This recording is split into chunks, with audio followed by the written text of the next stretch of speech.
right, face.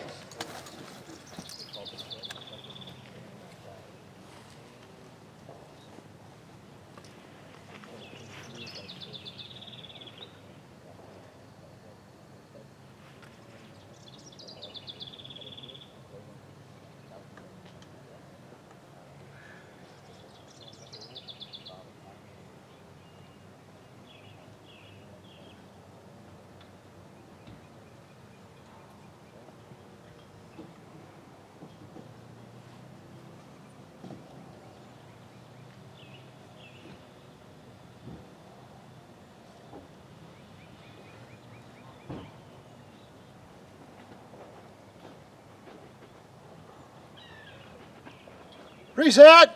Hops.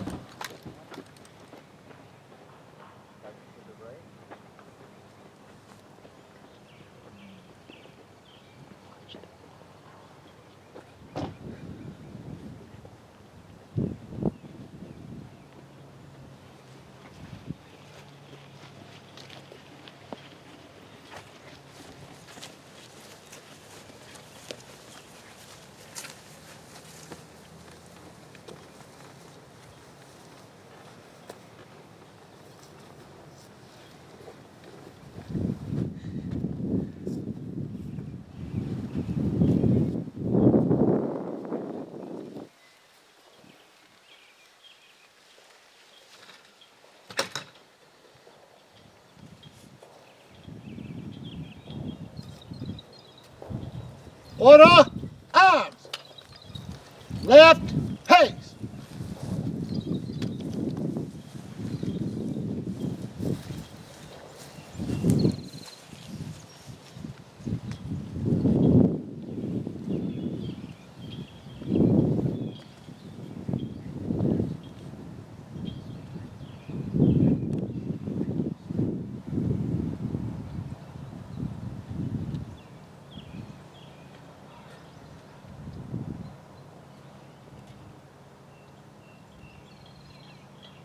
Let us begin with a short reading. Ecclesiastes, a time for everything. There's a time for everything, a season for every activity under the heavens. A time to be born and a time to die. A time to plant and a time to uproot. A time to kill and a time to heal. A time to tear down and a time to build. A time to weep and a time to laugh. A time to mourn and a time to dance. I'd like to ask the military to do the honors for Graham. Detail, port, hop. Ready, aim, fire. Aim, fire. Aim, fire. Reset, fire.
Order, arms.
Honor guard. Present. Up.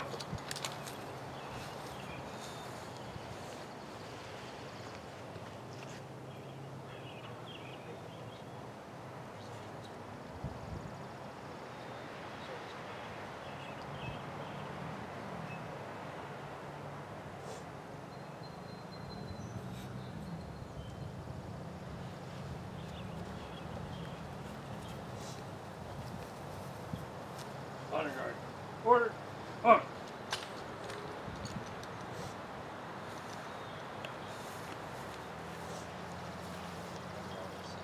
Thank you, man.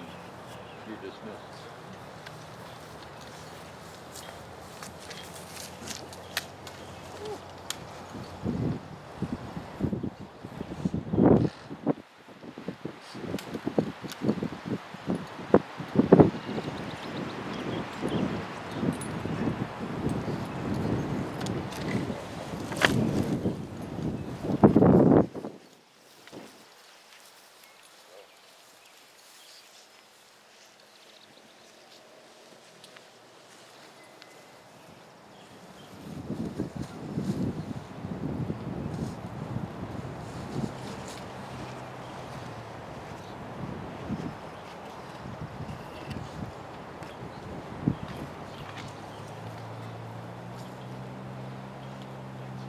Thank you.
Walter John Bearman.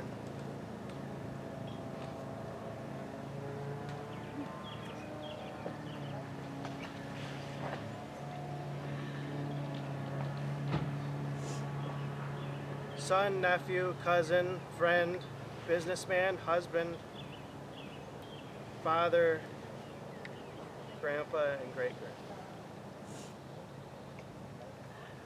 From an early beginning, family stepped up to keep him going. He was lovingly adopted in 1932 by his great-uncle Otto and Mary Bearman. Grandpa would occasionally share their experiences of his adoption day and many opportunities provided to him in their loving way through the years. Walter would talk about his bike rides to Duck Lake to troll for bass under using a leader and night crawler, and at times of the rental cabins there. Otto and the stories of Otto would be that consistent, shining example of what it meant to be family and community leader to Walter, Gruthel, Shar, Walt, and John. Business and community experience skills were honed early in his life. Through scouting, he volunteered by bringing potatoes to those in need and clearing snow-covered driveways. He started routes selling magazines, recycling magazines, and recycling newspapers, building lifelong relationships with the community. He graduated from Cedar Rapids in 1945. Walter liked to say he ran to school uphill, barefoot, in the snow, to still be 5 minutes late. He honorably served in the U.S. Navy during World War II in Asia.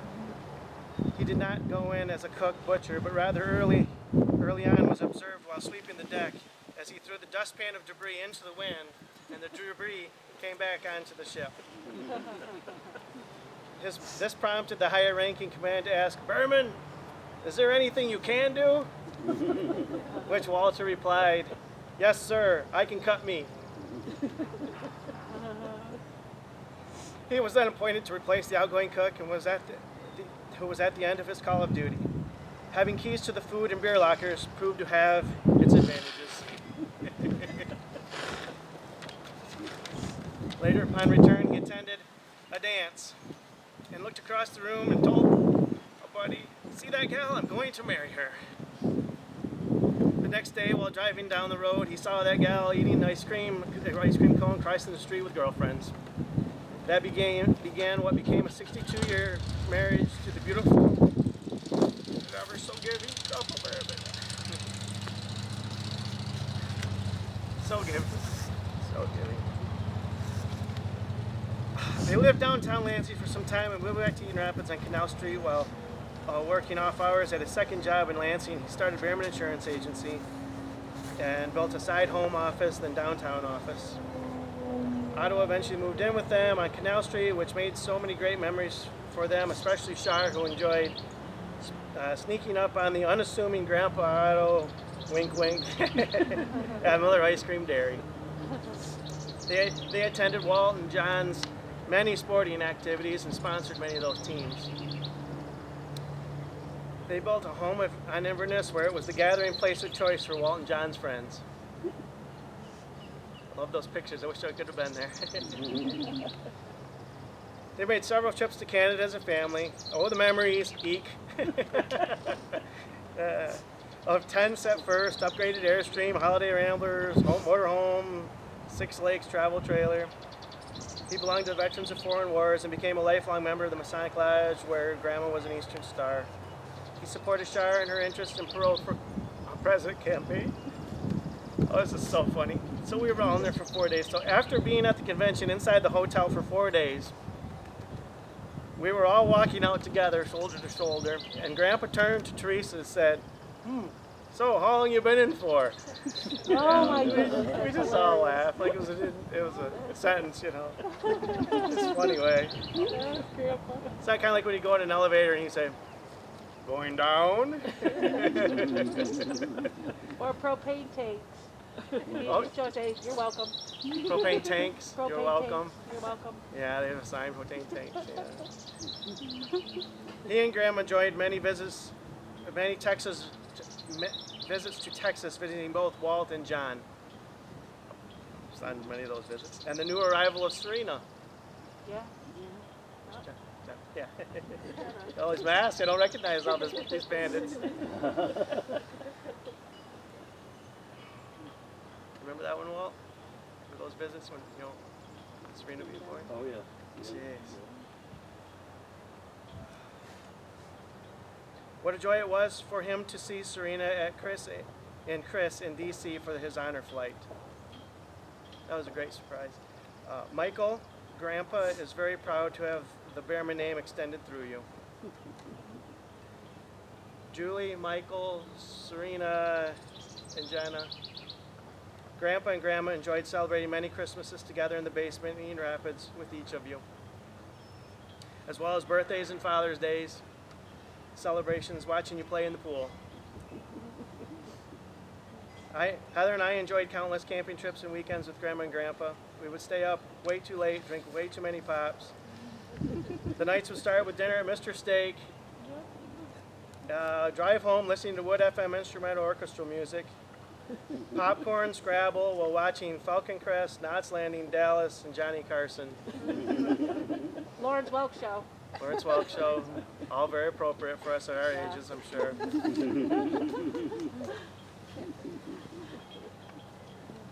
Shari, Mitchell, Nicholas, Miranda and Gavin, Caroline, Patrick, Miriam and Evelyn, Colin and Estella. He is so proud of you all.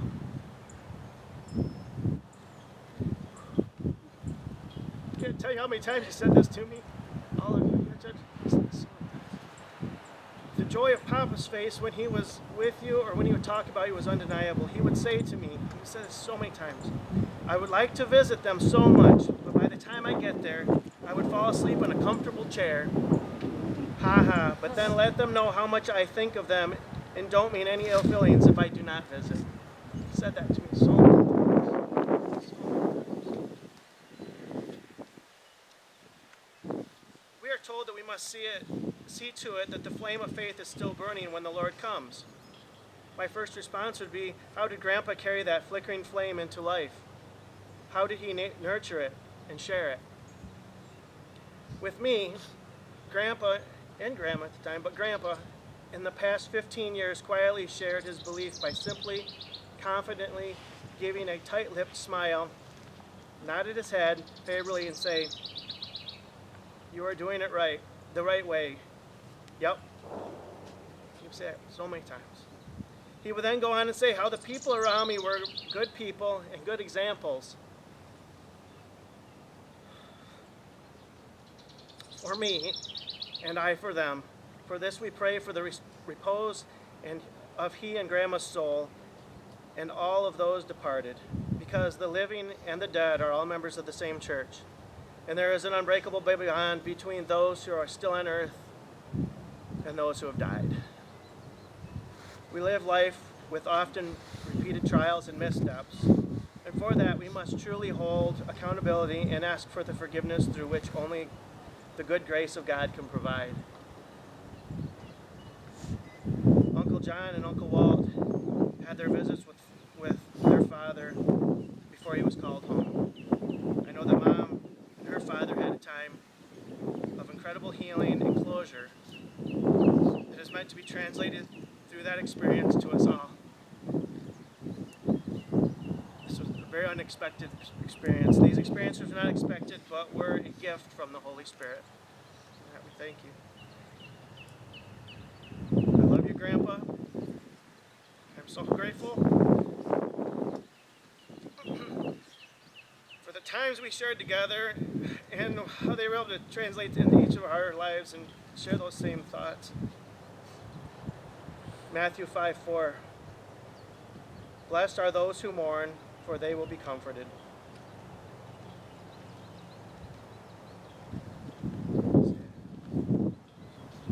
Thank you. Mom, did you have something you wanted to read?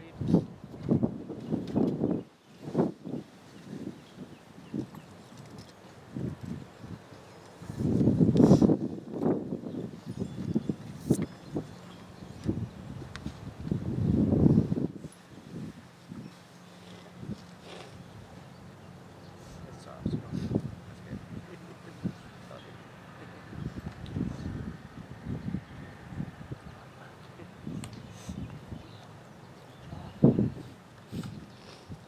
I have to read this because my memory's not that good and I don't want to do it wrong.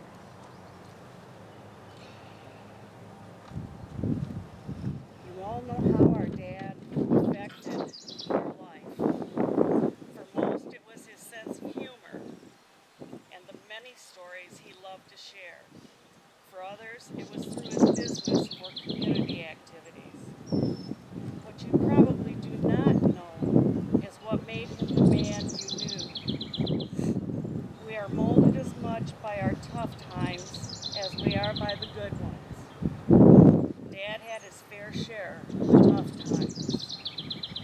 Being born to parents that were unable to care for him, his grandma Helen and blind grandfather Albert Bearman did the absolute best job they could. The Great Depression made times even tougher for a family that had little to begin with. In 1932, there's some repeats here, Greg. In 1932, with pressures from the state to take custody, his grandpa's brother, Otto, and wife Mary adopted him and brought Dad to Eaton Rapids, where he spent most of his life.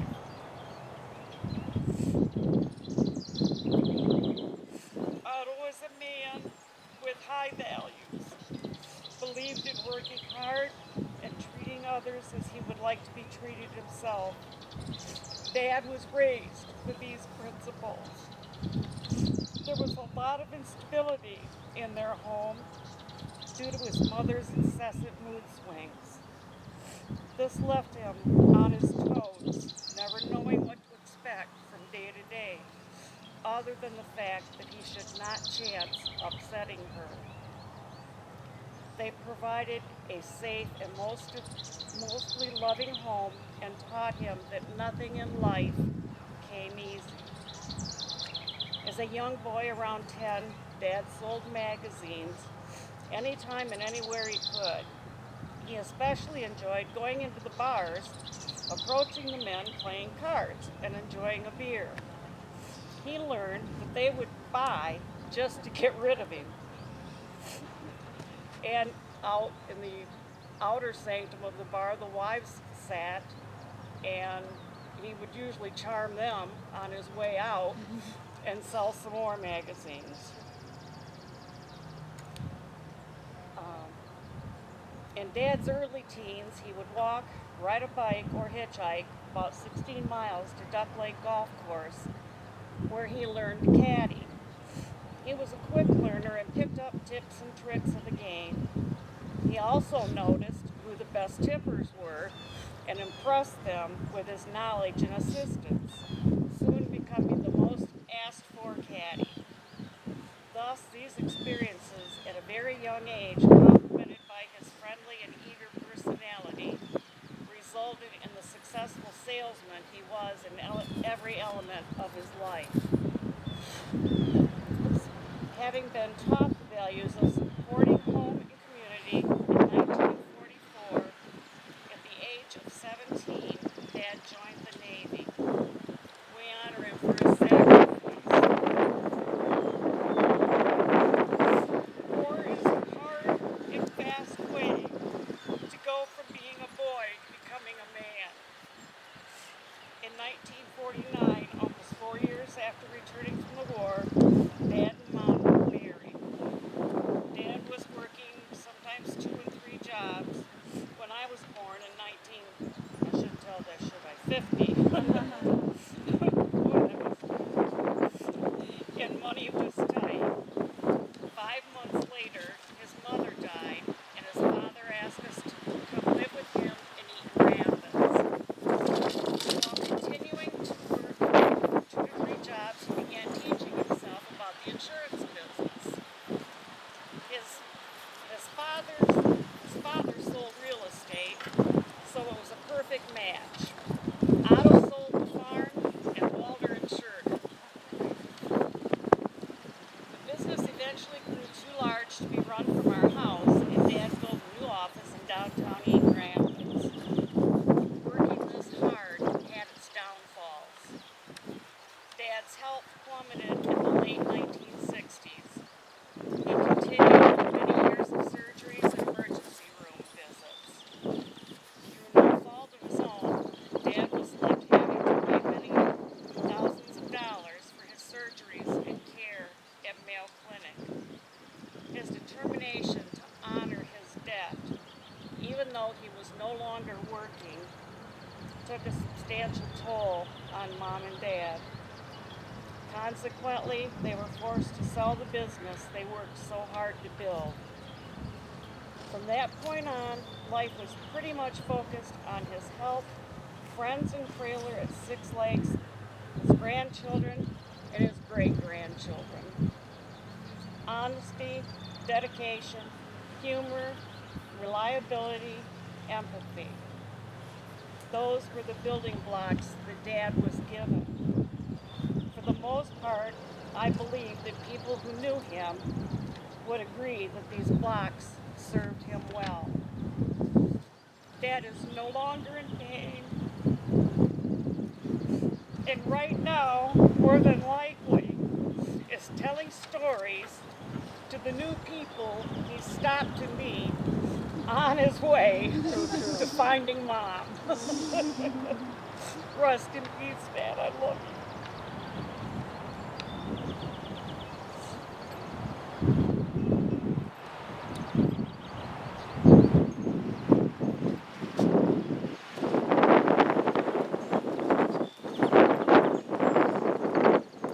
Anything else you'd like to say? I know we've got, well, you've got the phone, and also Uncle John, you wanted to say something?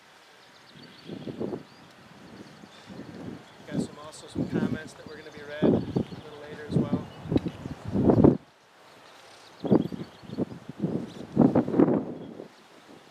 Yeah, there is.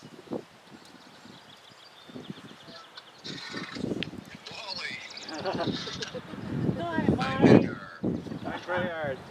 Hello, Mike. Hey, Mike. Hey, Mike. Thank you. Hi, y'all. 9.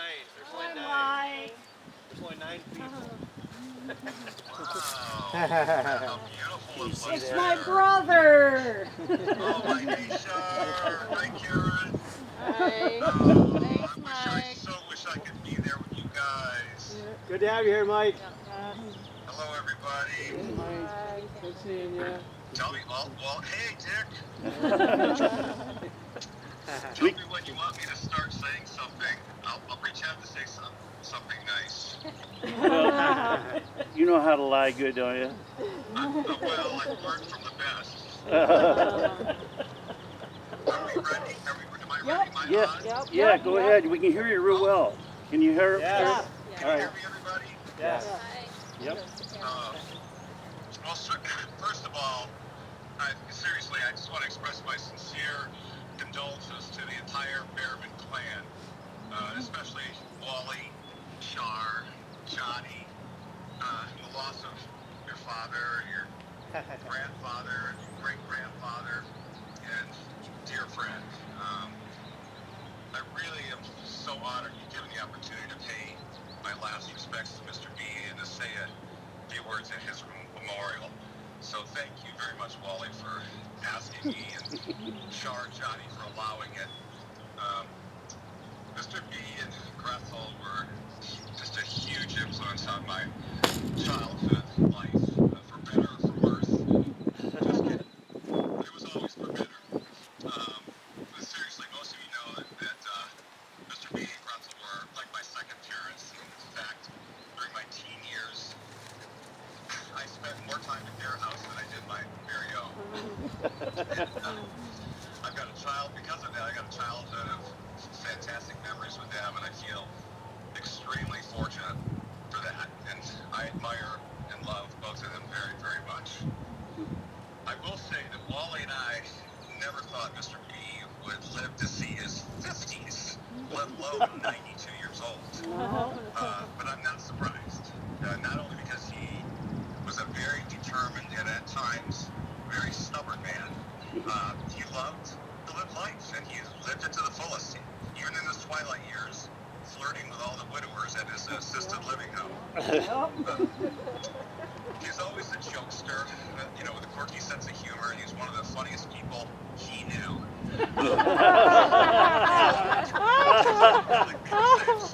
Same corny, yet amusing stories over and over and over, and I would always laugh, no matter how many times I've heard them before. And whenever I think of him, one of the things that always brings a smile to my face is that whenever he would see me or talk to me, he would make up some silly story about the Bentley Street Blues. And it was some imaginary team that he made up and he put me on that always lost. And he thought it was pretty funny.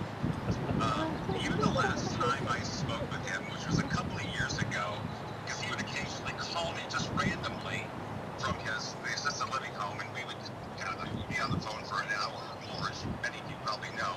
And I would always have to make some excuse, like I had to cook dinner or I had to do something, because otherwise it would have been like 3 or 4 hours.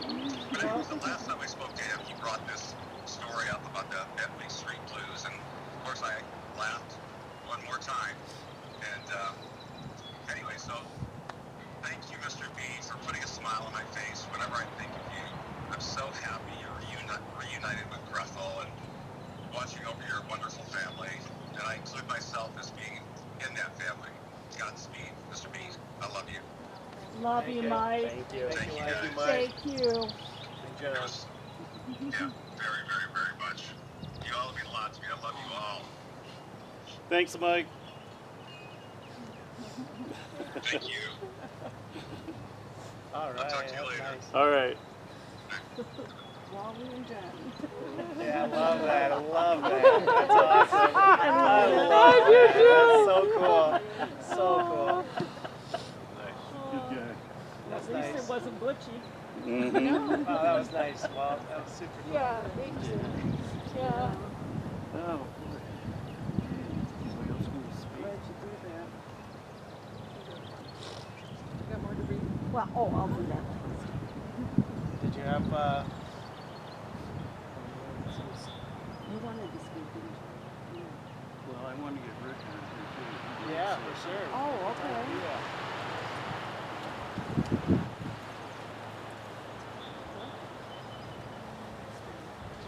Yeah. Sorry, Uncle Walt. I tried to be your bat boy for all those years, and never stuck that I was actually behind the plate, though. Sorry. No, but you were about 2 weeks old when you attended his first baseball Yeah, game. right.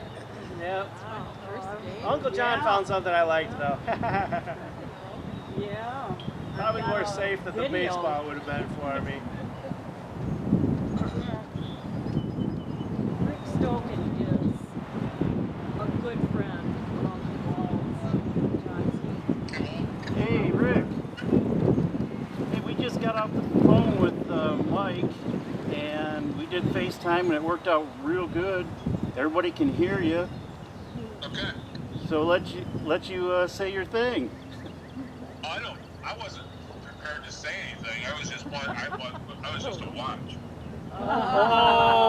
Oh. Hey, Rick. Put Hey, him Rick. out so we Show can him, see everybody. him. Hey, Rick. Hey, Rick. Hey, Rick. This is John. Hey, John. You recognize me with the face mask? Oh, absolutely. How many people are there with masks? It looks like Uncle mashed potatoes on your face, John. Yeah. Uncle John's playing catcher. Good for all you guys being safe. Yeah. Hi. This is Hi, my Rick. second time out of the house since March 10th. Hey, good looking. How you doing? Pretty good. How you doing, sweetheart? You haven't changed a lick. I love you. Change a lick. He didn't mean that in a good way. Thank you. I Oh. could say it. I told Walt, did you tell the story about me running into your dad a while back ago? Oh, no, go ahead, tell him. Well, I was at, I don't know how many of you are familiar with it, but I was at Sam's Club when it was open on the south end of Lansing. So this probably would have been a couple years ago. And I was in doing some actual work for Pepsi, and I'm walking around the store, and I went out front to see the store manager, and I see this guy that looked familiar, and it was Walt Bearman. And he was actually flirting with this woman up near the cash register. Imagine that. So I went up and stood behind him for probably 5 minutes just to hear his spiel. And he was smooth. He was really smooth. And finally he got done. And I said, hey, Mr. Bearman. He says, Rick, is that you? And I said, yeah. I said, what are you doing?